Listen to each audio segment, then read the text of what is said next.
అందరికీ నమస్కారం. Welcome to icon politics. నమస్కారం రాజేష్ గారు. నమస్కారం. సార్, గత 4, 5 రోజులుగా అంటే ఇంతకుముందు 4, 5 రోజుల క్రితం వేణుస్వామి గారు, అంటే స్వామి గారు కాదు కానీ ఆయన వేణు గారు జాతకాలు చెప్తుంటారు ఆన్లైన్లో. అంటే ఆయన వచ్చింది చెప్తుంటారు, ఎక్కడన్నా విన్నది రూమర్స్ ఇలాంటివన్నీ చెప్తుంటారు. అలా కొన్ని 1, 2 తగిలాయి. సో దానివల్ల దాన్ని పబ్లిసిటీ చేసుకునేసి క్యాష్ చేసుకునేసి ఆ, బాగా చాలా మంది బ్లాక్మెయిల్ చేసి ఆడుకుంటూ ఉంటారు. ఆ, ఈ మధ్య మరి అంటే ఎలక్షన్స్ అయిపోయిన తర్వాత మరి ఇలాంటి చేయనని చెప్పారు. మరి అనుకోకుండా ఆ, నాగార్జున గారు వారి అబ్బాయి అక్కినేని నాగ చైతన్య. నాగ చైతన్య గారు అండ్ శోభిత దుర్లపాల వాళ్ళ వారి నిశ్చితార్థం మీద స్టార్ట్ చేశారు మరి. సో అప్పుడు మూర్తి గారు టీవీ5 నుంచి స్ట్రాంగ్ గా కౌంటర్ ఇచ్చారు. మీరు చేస్తున్న పనులు ఏంటని చెప్పేసి ఆయన అరాచకులు ఒక్కొక్కటి బయటపడుతున్నారు, వారి బాధితులను కూడా బయటకు తీసుకొస్తున్నారు. ఆ, ఏంటి ఇప్పుడు ఏకంగా అది కాస్త చాలా ముదిరి ఆ, ఈయన అందరి జాతకాలు చెప్పే ఆయన ఈయన జాతకం చూసుకోకుండా నేను ఆత్మహత్య చేసుకుంటాను అని చెప్పి బెదిరించి అంత స్థాయికి వచ్చారు. ఏంటి సిచ్యువేషన్ సార్? ఏం నడుస్తుంది అసలు? ఎలా అంటే ఈయన అందరి జాతకాలు చూస్తారు కానీ ఈయన జాతకం చూసుకోలేరా? ఆ, ఆయన వెళ్ళి కామాఖ్య దేవి దగ్గర వెళ్ళి పూజ చేసుకోవచ్చు కదా, నేను బతుకుండాలి, నేను మంచి పనులు చేయాలని చెప్పేసి. ఏంటి కథలంతా?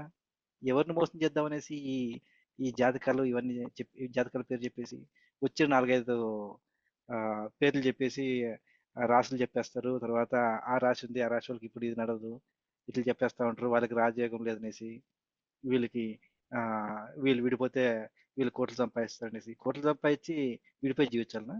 అంటే కలిసి కుటుంబంతో కలిసి జీవించకూడదా? ఏంటో ఈయన పిచ్చి కానీ. ఈయన ఈయన వల్ల మోసపోతున్న వాళ్ళని ఖచ్చితంగా ఆపాలి.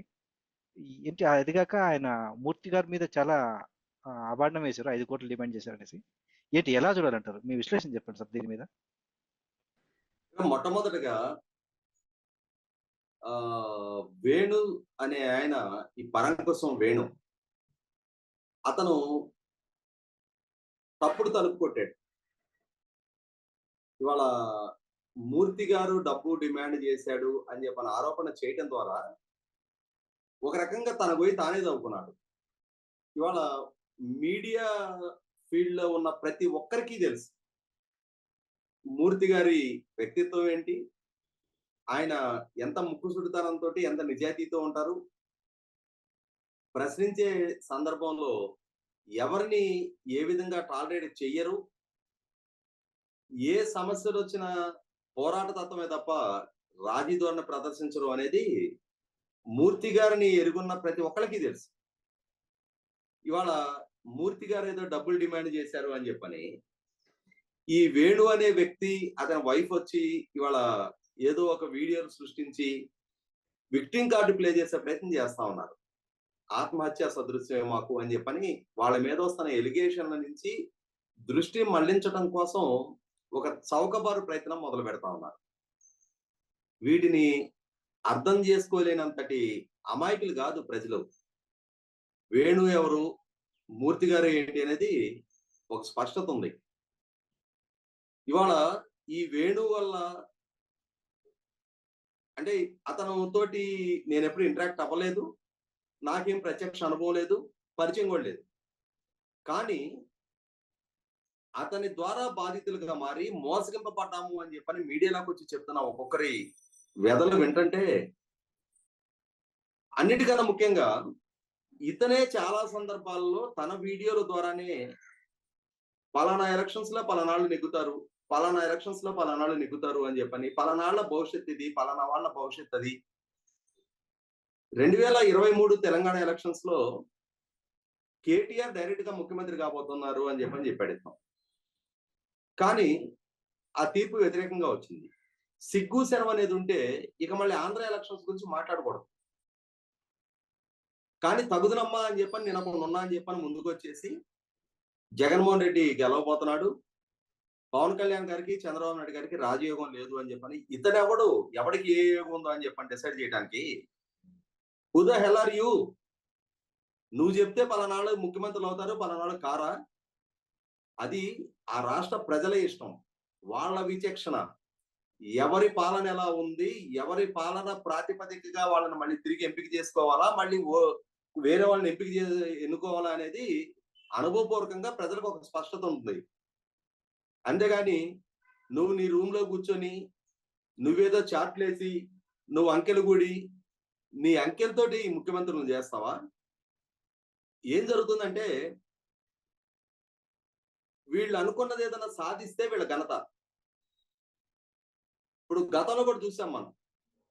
2019 ఎలక్షన్స్ లో జగన్మోహన్ రెడ్డి గెలవగానే ఇదంతా నా ఘనతే, నేను చేసిన యాగాల పుణ్యమేనని చెప్పని విశాఖపట్నంలో ఒక స్వామి ఇట్టాగే ముందుకొచ్చి గప్పాలు కొట్టుకున్నాడు. మరి ఇవాళ జగన్మోహన్ రెడ్డి ఓడిన దానికి ఎవరు బాధ్యులు? ఆ రోజు ప్రజలు జగన్మోహన్ రెడ్డిని ఎంపిక చేసుకుంటే అది నీ ఘనత. మరి వాళ్ళ జగన్మోహన్ రెడ్డిని ఓడించింది కూడా అదే ప్రజలే. మరి ఎక్కడ పోయింది నీ ఘనత ఇప్పుడు? వీళ్ళు ఏం చేస్తున్నారంటే సాగితే మా అంతటాళ్ళు లేరు, సాగపోతే అసలు మౌనం ఇంకా కనపడరు కంటికి. నువ్వు చెప్పింది ఎందుకు నిజం కాలేదా అని అంటే దానికి సమర్థించుకోవడానికి కూడా వాళ్ళకి ఆస్కారం లేదు. ఏ దేవుడు ఏడిచాడు మిమ్మల్ని ముందుకొచ్చి ఎవరిని అడిగారా ప్రజలు? అయ్యా ఇప్పుడు నువ్వు నీ అభిప్రాయం ఏంటో చెప్పు అని చెప్పని. నీ ఛానల్స్, నీ టిఆర్పి రేటింగ్లు, నీకు అంటే మార్కెట్ లో నిన్ను ప్రమోట్ చేసుకోవడానికి ఎవరో వ్యక్తిగత జీవితాల గురించి నీ ఇష్టం వచ్చిన సొల్లు పురాణాలన్నీ వాగుతూ ఉంటే ఇది తప్పు అని చెప్పని చెప్తే వ్యక్తిత్వానికి పాల్పడే ప్రయత్నం చేస్తున్నావా? మరి నేను మూర్తి గారు సవాల్ విసిరారు. జూబ్లీస్ క్లబ్ లో నీ ప్రతినిధి ఎవరో వచ్చారు అని చెప్పని ఒక ఆడియో క్లిప్ రిలీజ్ చేశావు. అంటే సరే జూబ్లీస్ క్లబ్ కి వచ్చి నువ్వు పంపించిన ప్రతినిధి ఏ టైంలో వచ్చిందో, ఎవరితో సమావేశం జరిగిందో, అక్కడ ప్రతి దగ్గర సీసీ కెమెరాలు ఉంటాయి. తర్వాత లోపలికి వెహికల్స్ వచ్చేళ్ళింది మొత్తం కూడా రికార్డెడ్ ఎవిడెన్స్ ఉంటుంది. ఒకసారి రుజువు చేయి. లేదు అనట మీ మొగుడి పెళ్ళం నడి బజార్లో ముక్కు నేలకేసి రాయండి, మేము తప్పు చేసాం, ఇంకే ఇటువంటి బుద్ధి తక్కువ వ్యవహారాలు ఇంకెప్పుడు చేయమని చెప్పని. మూర్తి గారు డబ్బులు డిమాండ్ చేశాడా? ఇటువంటి చౌకబారు విమర్శలు చేసే వాళ్ళని వెనకటి రోజుల్లో మన గ్రామాల్లో ఏదైనా మరీ చండాల పని చేసి పట్టుబడినాడిని గుండు కొట్టించి గాడిద మీద ఎక్కించి సున్నపొట్టు పెట్టి ఊరేగించేవాళ్ళంట. ఇవాళ ఇటువంటి చౌకబారు విమర్శలు చేసే వాళ్ళకి కూడా అదే గది పట్టేయాలి. ఇవాళ సమాజానికి ఒక చీడ పురుగులు మీరు, మీ పూజలు, మీ కథ ఇవాళ అత్యంత జుగుప్సాకరంగా ఉంది. మీరు చేస్తున్న పూజల గురించి వింటుంటే మీరు మతానికి ప్రతినిధులు, శాస్త్రానికి ప్రతినిధులు అని చెప్పని చెప్పుకోకండి. మీరు డబ్బుకు ప్రతినిధులు. బలహీన మనస్తత్వం ఉన్న వాళ్ళ దగ్గర డబ్బు తినడానికి అలవాటు పడ్డారు మీరు. కాబట్టి ఇవాళ మీ వల్ల మూర్తి గారికి వచ్చి అపప్రదయం లేదు. ఆయనది ప్రూవెన్ ఫ్యాక్టర్. ఎంత నిజాయితీగా, ఎంత చిత్తశుద్ధితో, ఎటువంటి పోరాట పటమాన్ని ప్రదర్శిస్తారు అనేది వ్యక్తిగతంగా ఎన్నో సందర్భాల్లో మేము కళ్ళతో చూస్తున్నాం. అనుభవపూర్వకంగా చెప్తున్నా నేను. ఆయన ఒకరి దగ్గర చేయి చాచడం అనేది ఆయన జీవితంలో లేదు. అటువంటిది ఈరోజు ఒక వీడియోలు, ఆడియో ద్వారా మీరు ఆయన ఏదో వ్యక్తిత్వహనం చేయగలం, మిమ్మల్ని మీరు సమర్థించుకోగలం అనుకుంటే దానికి ఆత్మహత్యాయత్నం, ఆత్మహత్య సదృశ్యం లాంటి ఈ ఎమోషనల్ ఇష్యూస్ తీసుకొచ్చి మీ తప్పుల్ని ప్రజల దృష్టికోణంలో డైల్యూట్ చేసే ప్రయత్నం చేయకండి. మీరు ఇంకా చౌకబారుగా తయారవుతున్నారు, ఇంకా చౌకగా ప్రజల మధ్య చర్చనీయాంశంగా మారుతా ఉన్నారు. ఎవరైనా డిప్రెషన్ లో ఉన్నాళ్ళు మీ దగ్గరకు వచ్చేవాళ్ళు గతంలో, అయ్యా బుద్ధి తక్కువ పని చేసాం, ఏదో మాకు దొరికింది సంపాదించుకున్నాం, ఇక మా దారిని వదిలేసే, ఇక భవిష్యత్తులో మేము ఇటువంటి చర్యలు చేయమని చెప్పని పక్క జరుగు, నీకే గౌరవంగా ఉంటది. కాదు నేను కొండతో కొడతానంటే కొట్టు, నీ బుర్ర పగులుద్ది. కాదు సార్, ఎన్నో అంటే చాలా మంది దగ్గర కోట్లు వసూలు చేశారు కదా.